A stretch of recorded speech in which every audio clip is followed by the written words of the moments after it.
میرا دل بدل دے، میرا دل بدل دے، میرا دل بدل دے، میرا دل بدل دے، میرا دل بدل دے۔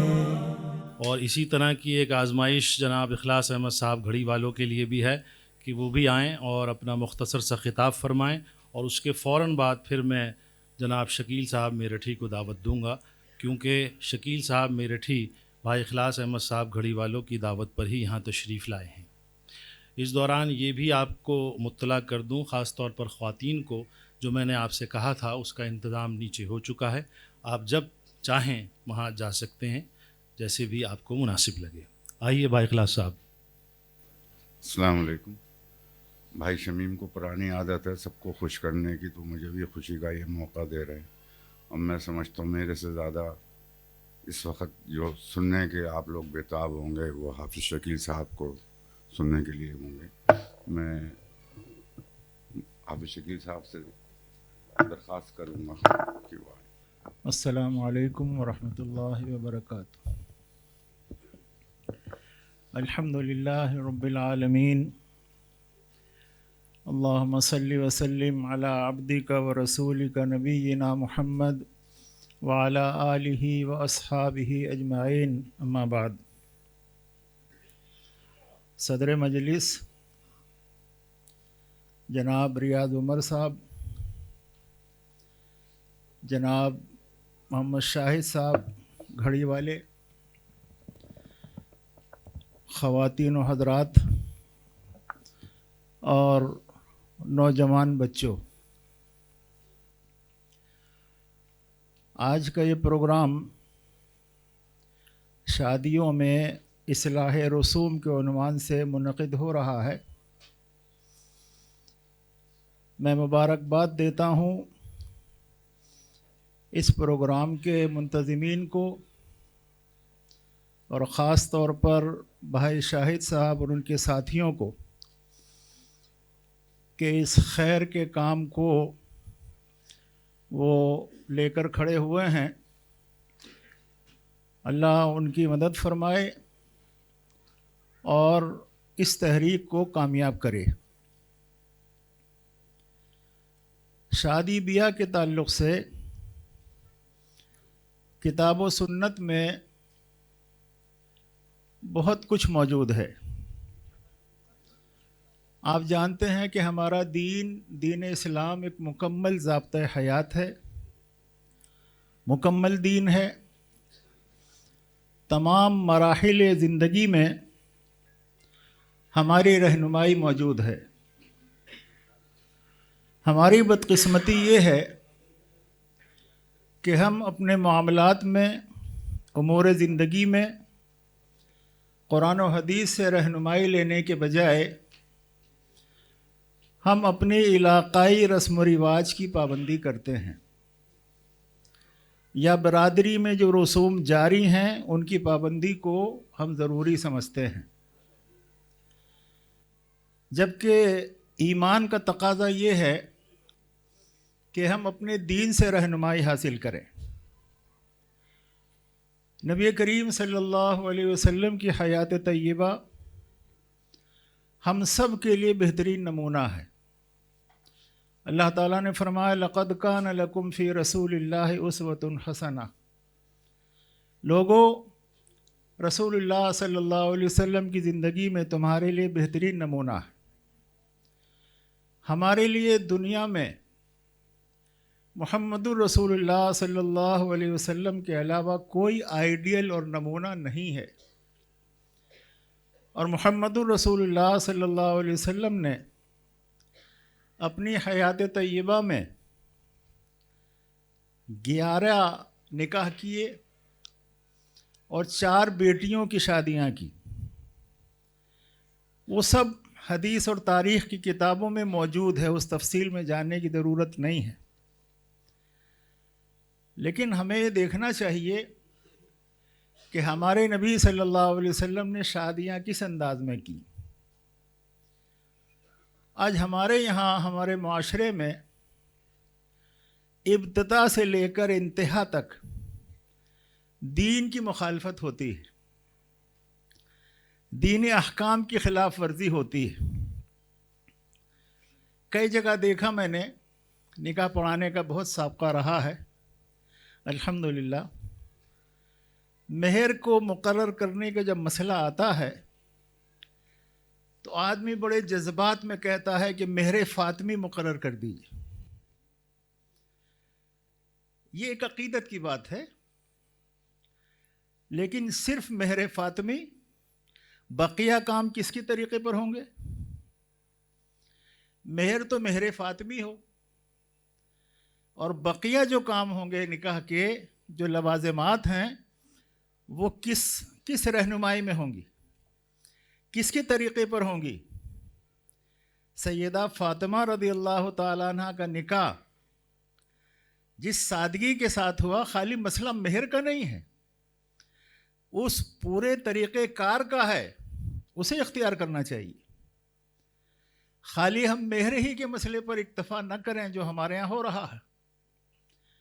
اچھا، اب مہر فاطمی کتنا ہوتا ہے، یہ بھی ایک مسئلہ ہے۔ کئی دفعہ نکاح پڑھانے والے کو خبر نہیں ہوتی کہ مہر فاطمی کتنا ہے، تو جو دولہا ہے اسے کیا خبر ہوگی اور وہ کیا ادا کرے گا؟ تو اس کی وضاحت بھی ضروری ہے۔ جو صاحب بھی نکاح کہیں پڑھائیں اور مہر فاطمی مقرر ہو تو اس کی وضاحت کرنی چاہیے کہ اتنا بنے گا آج کے دور میں، تاکہ وہ ادا کر لے۔ مہر بھی تو ہمارے یہاں ایک رسم سی بن گئی ہے کہ صاحب شان دکھانے کے لیے لاکھوں روپے مقرر کر لیجئے، دے گا کون اور لے گا کون؟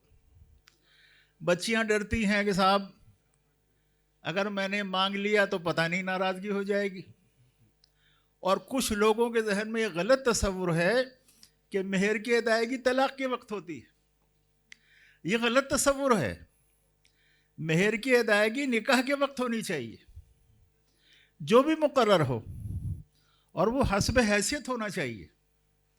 ایک واقعہ صحیح بخاری میں ہے، نبی کریم صلی اللہ علیہ وسلم کی خدمت میں ایک خاتون حاضر ہوتی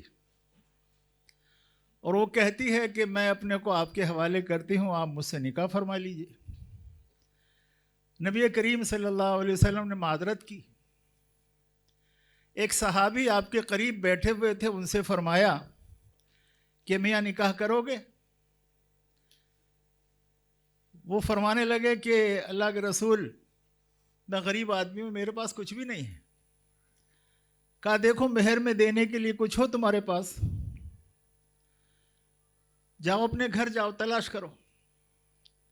اپنے گھر گئے، وہ گھر سے آ کر واپس آئے، کہا اللہ کے رسول میرے پاس کچھ نہیں ہے، صرف ایک چادر ہے جو میں نے پہنی ہوئی اپنے جسم کو چھپانے کے لیے۔ یہ غربت کا عالم تھا۔ نبی کریم صلی اللہ علیہ وسلم نے فرمایا اچھا بتاؤ تمہارے قرآن کریم کتنا یاد ہے؟ انہوں نے عرض کیا مجھ کو فلاں فلاں صورتیں یاد ہیں، اتنا قرآن مجھ کو یاد ہے۔ فرمایا یہی مہر ہے تمہارے اس نکاح کا، اس عورت کو اتنا قرآن یاد کرا دینا۔ یہ ہے سادگی، یہ اسلام کی سادگی میرے بھائیوں، بزرگوں اور نوجوانوں، اسلام کی سادگی ہے۔ آخر اس سادگی کو ہم کیوں نہیں اختیار کرتے؟ کتنا آسان نکاح ہوا، کتنا آسان نکاح ہوا۔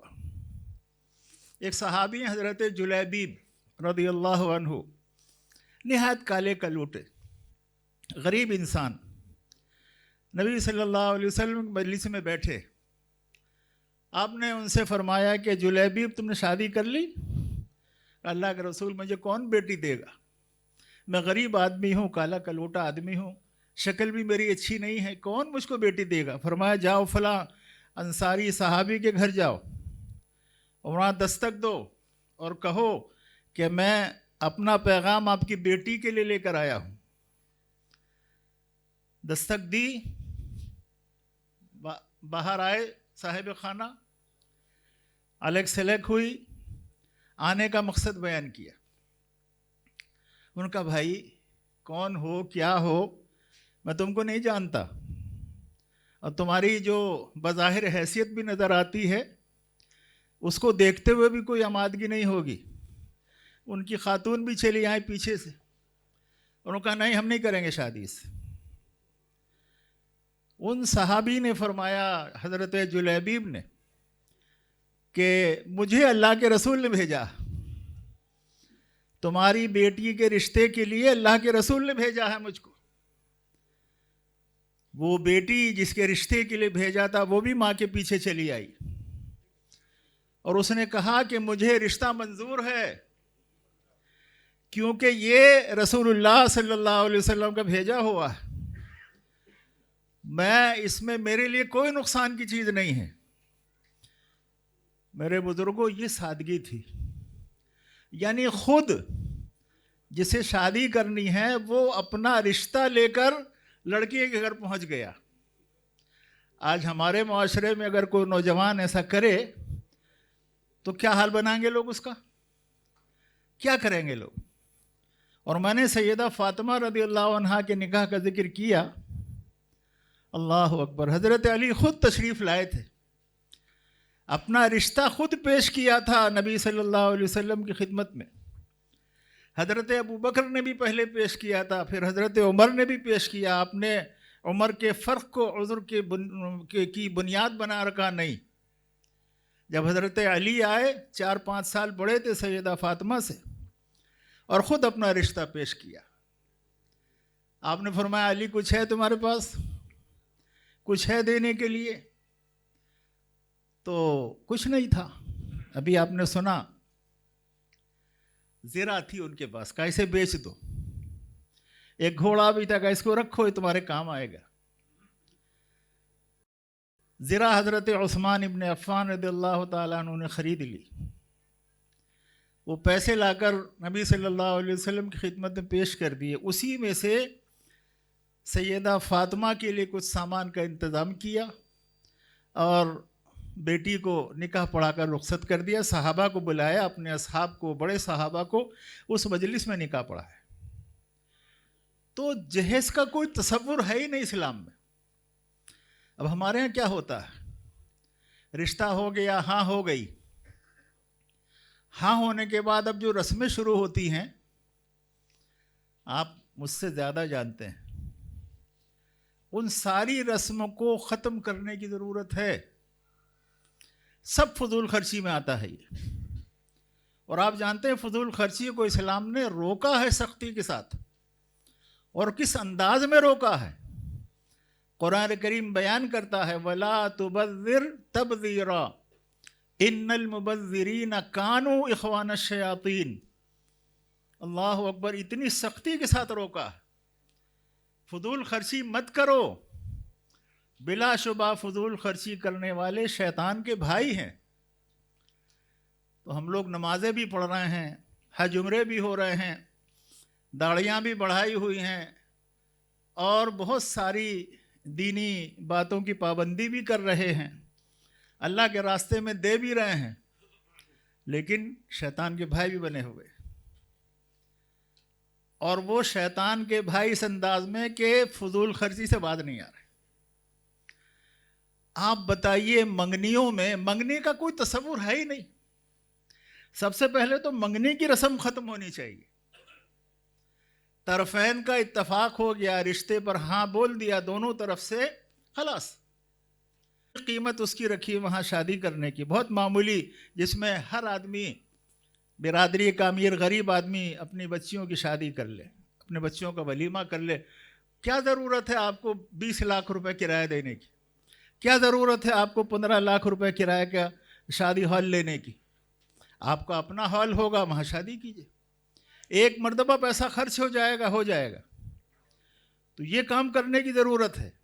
تو میرے بھائیوں اور بزرگوں، ایک واقعہ اور سن لیجئے۔ ایک صحابی ہیں حضرت عبد الرحمن بن عوف رضی اللہ عنہ، ہجرت کر کے مکہ سے مدینہ آئے تھے۔ بنیادی طور پر تاجر تھے، آپ سب بھی تاجر ہیں، بزنس کرتے ہیں، تجارت کرتے ہیں۔ مدینہ آئے اور خالی ہاتھ آئے تھے۔ ان کے گھر والوں نے سب کچھ چھین لیا تھا ان سے، حتیٰ کہ ان کی بیوی کو بھی روک لیا، بچے کو بھی روک لے گا، کچھ نہیں لے جانے دیں گے تم کو، تمہیں جانا ہے اکیلے جاؤ۔ اس بے کسی کے عالم میں مکہ چھوڑا حضرت عبدالرحمن بن عوف رضی اللہ عنہ نے. معلوم ہے آپ کو یہ صحابی کون ہیں؟ عشرہ مبشرہ میں سے ایک ہیں. عشرہ مبشرہ جن 10 صحابہ کو جنت کی بشارت دی گئی تھی ان میں سے ایک عبدالرحمن بن عوف ہیں. حضرت عمر رضی اللہ تعالیٰ عنہ نے جن 6 لوگوں کو مقرر کیا تھا کہ خلافت ان 6 لوگوں میں رہے گی ان میں سے ایک حضرت عبدالرحمن بن عوف ہیں. مدینہ آ گئے. رسول اللہ صلی اللہ علیہ وسلم نے انصار مدینہ کو مہاجرین تقسیم کر دیے تھے. یہ بھی ایک انصاری صحابی کے حصے میں آئے. انہوں نے کہا کہ میرے 2 بیویاں ہیں, ایک بیوی کو چھوڑ دیتا ہوں, عدت گزارے گی, آپ سے نکاح کر دے, اور اپنے مال کا آدھا حصہ آپ کو دے دیتا ہوں. یہ انصار مدینہ کا ایثار تھا, نصرت تھی مہاجرین کے لیے, اسی لیے وہ انصار کہلائے. حضرت عبدالرحمن ابن عوف رضی اللہ عنہ نے فرمایا کہ نہیں, مجھ کو نہ بیوی چاہیے نہ پیسے چاہیے, مجھے مارکیٹ دکھاؤ. مجھے کاروباری آدمی تھے. مارکیٹ گئے اور پنیر کا کام شروع کیا. اللہ نے کام میں برکت دی, پیسہ آیا. جب اتنے پیسے آ گئے کہ بیوی کا نان و نفقہ خرچہ اٹھا سکتے ہیں تو انہوں نے شادی کر لی. ایک انصاریہ خاتون سے شادی کی. نبی کریم صلی اللہ علیہ وسلم سے ملاقات ہوئی. دیکھا ان کے کپڑوں میں کچھ خوشبو کے اثرات ہیں. پوچھا عبدالرحمن ما ھذا, کیا ہے یہ؟ فرمایا اللہ کے رسول, میں نے ایک انصاریہ خاتون سے شادی کی ہے. رسول اللہ صلی اللہ علیہ وسلم نے برکت کی دعا دی, بارک اللہ فیکم, اللہ تمہارے نکاح میں برکت دے. اور پھر سوال کیا عبدالرحمن مہر کیا مقرر کیا؟ اللہ اکبر. ہم میں سے کوئی ہوتا اور ہمیں نہ بلایا جاتا تو ہم شکایت کرتے, میاں اتنے پرانے تعلقات آپ سے ہیں, رشتہ داری بھی ہے, پڑوس بھی ہے, بتایا بھی نہیں. خیر کوئی بات نہیں, وقت آنے دو, ہمارا بھی وقت آئے گا. ہم جب اپنے ہاں شادی کریں گے ہم بھی تم کو نہیں پوچھیں گے. یہی ہوتا ہے نا ہمارے ہاں. لیکن قربان جائیں نبی کریم صلی اللہ علیہ وسلم پر ہمارے ماں باپ قربان ہوں, ایک حرف شکایت کا نہیں فرمایا. آپ سے محترم کون تھا اس وقت, اور آج بھی نہیں ہے, قیامت تک کوئی نہیں ہوگا. آپ نے برکت کی دعا دی سننے کے بعد, اور سوال کیا عبدالرحمن مہر کیا مقرر کیا؟ ہم میں سے کوئی ہو, اگر کسی جاننے والے کی شادی ہو جائے تو کیا پوچھیں گے؟ میں کیا ملا بھائی, گاڑی ملی کہ نہیں, 4 پہیے والی ملی, 2 پہیے والی ملی, کوئی پلاٹ کوئی فلیٹ کچھ ملا کہ نہیں, کیش کتنا ملا؟ بعض برادریوں کا حال آپ دیکھ رہے ہوں گے سوشل میڈیا پر, سب کچھ آج کل آ رہا ہے. 1 کلو سونا دیا جا رہا, 50 لاکھ روپے نقد دیے جا رہے ہیں لڑکے کو. کیا ہوگا اس قوم کا؟ یہ وہ قوم ہے جس کے بچوں کی بڑی تعداد جاہل ہے, بے پڑھی ہے, اور یہ شادیوں پر کروڑوں روپے خرچ کر رہے ہیں. 1 کلو سونا آج کے دور میں کتنے کا آئے گا اندازہ ہے؟ اور پھر اس کی زکوٰۃ کون دے گا؟ کس کو شعور ہے کہ 1 کلو سونے کی زکوٰۃ نکالے؟ اتنا برا حال ہماری اس قوم کا ہے. تو ہم جن حالات سے دوچار ہیں, یہ حالات ایسے نہیں بن گئے ہیں, یہ ہماری بے عملی اور بد عملی کا نتیجہ ہے جن حالات سے ہم دوچار ہیں. اس لیے اگر ان حالات سے نکلنا ہے تو پلٹ کر ادھر ہی جانا ہے. نبی کریم صلی اللہ علیہ وسلم اور آپ کے صحابہ کی زندگیوں سے رہنمائی لینی ہے, تبھی کامیاب ہوں گے. تبھی ہماری وہ شان و شوکت پلٹ کر واپس آئے گی جو ہم سے چھین لی گئی ہے یا ضائع ہو گئی ہے. نبی کریم صلی اللہ علیہ وسلم کو جواب دیا انہوں نے, اللہ کے رسول میں نے کھجور کی گٹھلی کے ہم وزن سونا مہر میں دیا. تاجر تھے, کما رہے تھے, ان کی استطاعت تھی, انہوں نے مہر ادا کیا. پھر فرمایا عبدالرحمن اولم ولو بشات, عبدالرحمن ولیمہ کرو چاہے بکری کیوں نہ ہو.